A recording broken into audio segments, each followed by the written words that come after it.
Welcome to Penrose Learning, where we make understanding easy. In this video, I will explain how to duplicate tracks on BandLab. This essential technique allows you to quickly build complex arrangements and explore new soundscapes without re-recording. Imagine easily layering a vocal or adding a harmony part with just a few taps.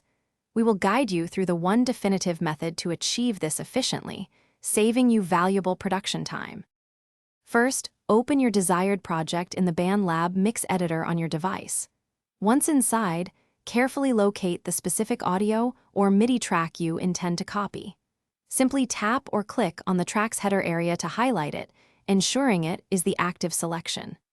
This crucial first step prepares the track for duplication, making sure you target the correct element for your production.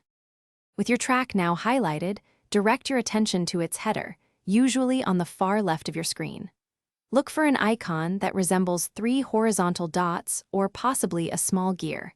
This indicates the track settings menu. Tapping or clicking, this icon will reveal a small drop-down list, presenting various options for managing your selected track efficiently. From the revealed drop-down menu, you will clearly see an option labeled Duplicate Track. Go ahead and select this. Instantly, BandLab will generate a perfect copy of your original track, placing it directly underneath. This new track will faithfully replicate all existing regions, applied effects, and any automation you had on the source, ready for further editing. It's a seamless process. Thanks for watching. If this was helpful, leave a like and consider subscribing. See you next time.